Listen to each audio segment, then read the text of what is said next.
Hi, Akmaral. So let's take a look at your essays. Okay, the first one is the global bird flu casualties. Okay, the graph exhibits the bird flu casualties over the world. Well, no. How about throughout the world or worldwide? Over the world is not an appropriate expression. It is clearly shown that at the outset of the period, the number of casualties was significantly low. The rate of casualties increased in the following years at about 130. Okay. A little vague. First of all, I don't know what is the time period in question. Okay, so this is what you have to tell me. You should tell me here.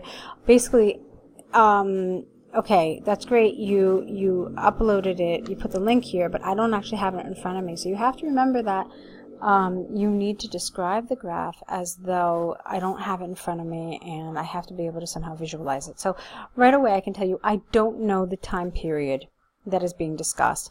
That's something I wanted to hear here, okay? From X year to Y year. So it is clearly shown that at the outset of the period, the number of casualties is significantly low. All right, so I neither know when the outset is or what that low number was. So you need to give me some data. The rate of casualties increased in the following years to about 130. So at one point during this time period that we don't know what it is, the number reached 130,000. However, this indicator bottomed out the next year until 1994. Okay, so already I'm confused. Because clearly you were talking about 1993 here, and now you're talking about 1994, but I actually had to read this before I understood what year you were talking about here. So this is all a little strange. And also, I don't believe that bottomed out is really what you want to say here. I don't believe that's the accurate word here. Check it out in a good dictionary. I don't think it's the word you actually mean. Okay, so hence the bird flu casualties started, make sure you use the right tense, to soar sharply in 1994. I don't know what you're trying to do here. 1994 year. What does that mean? Maybe full stop. This year, I don't know what's happening here. Year constituted 140,000. Unfortunately, it doesn't make any sense really. Okay, so 140,000 till the 1997. How about this? So it started to soar sharply in 1994 from 140,000 until 1997 when it reached 179,000. Okay, now here you don't really want to use on the contrary. It's not the right linking word. If you want to show some type of contrast, do something else like however. So, however, from 1997, the number of flu casualties stayed steady until the final years. We don't know. Here we do. Okay. In addition, in the beginning of the two periods, namely 1991 and 92-93, the quantity of global bird flu casualties was approximately 125 and 130 respectively. I'm confused now. Why have you gone all the way back to the beginning when you are at the end of the period? This is a strange kind of progression. All right, so to conclude, overall, the graph illustrates an upward trend which was constant in the final years.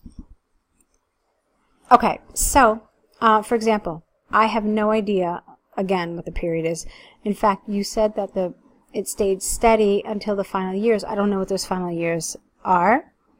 I'm assuming that this 179,000 happened in 1997, but again, I don't know. I mean, is that the rate it stayed at until the end of the period? And again, I've said it before, I don't know what that end period is. How many years did it stay steady for? So I'm really missing a lot of information. And check it out. See here, 129 words. Now I see here you said it was so short, that's why I couldn't write down 150 words. No, you could have, and you could have even written 180 words, but you were missing some important information. You have to be descriptive about it. And one thing I want you to think about is, I want you to imagine that you are describing this graph to someone who cannot see it. Okay, and so you have to give enough relevant information so that person can visualize in his or her head what this graph that you're looking at is. Okay, I hope that helps a little bit. Let's take a look at your second essay. Okay, so let's take a look at your task 2 now. This is the one about staying in the same job or switching jobs. Let's see what you said. Nowadays, one of the controversial issue relates to employment. Okay, let's change 2 things here. One of the most controversial issues with an S. Okay, there is an increasing number of people who argue that employees ought to change their workplace, whereas, that's one word, whereas others, plural, think it will be better if people stay at the same job. I agree to a certain extent with an T with this statement, and I will elaborate on the reasons below. Okay? On the one hand, there are also merits of working in the analogous job. I don't know what you mean here with the use of the word analogous. I don't understand. I think you mean in the same job, basically. Firstly, if people execute the same functions at the job, they will likely know every detail of certain work. Hence, the productivity and effectiveness of this kind of workers will be higher than others. Okay, it's a little underdeveloped. I think you could have said a little bit more here. Productivity and effectiveness, because they know everything. Yeah, okay. I still think you could have developed it a little bit more, maybe with an extra sentence or 2. Turning to the other side of the argument, by changing work lifestyle, people, I don't know what you mean by work lifestyle. That you can't say work lifestyle. It has to be work style or workplace or career or something. People can gain many beneficial skills. For instance, the recent media resources highlighted that employees should switch their career because this helps to improve capabilities, plural, of humans and broadens the mind. Moreover, at another workplace, people have an opportunity to learn a new method of work, and even more to gain even more profound knowledge. So I have to change around the word order in a few places. To conclude, both sides of the arguments without the have their merits. However, on balance, I think that the employees should change jobs because it leads to obtaining additional skills and also teaches to interact better with colleagues. Okay, you never mentioned that here in your paragraph, so I don't know why you're mentioning it in your conclusion. In our conclusion, we don't introduce new evidence. We simply restate what has already been said. Okay, we don't put any new evidence there. So this whole thing about interacting with colleagues, I didn't want to see it here. Now, look what you did. You added like 2 main ideas here. Okay, but here you only put 1, and I kept saying to you, oh, I wish you would have put 1 or 2 extra sentences, what I'm trying. But you should have basically done the same thing. You could have talked about other benefits of staying at the same job. For example, you can get promoted.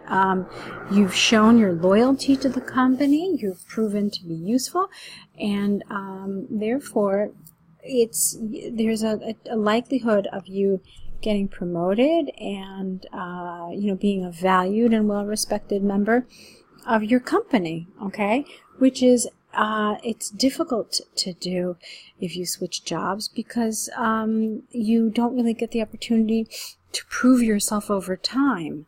Okay, so that's one way you could have developed it. There are other things to do, other things you could have said as well. You can be a mentor for other people because you've been at the company so long. So there are a lot of things, ways that you could have developed it.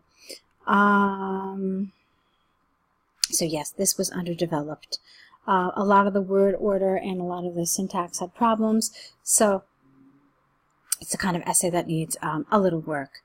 Now, you need to correct these. You need to put the errors all on your error correction list, and then send everything back to us with your new essays in the next 24 hours or so you can apply everything you've been learning. All right, looking forward to your next essays. So we'll let you get to all of these tasks. Good luck with your next writing, and I'm looking forward to seeing them soon.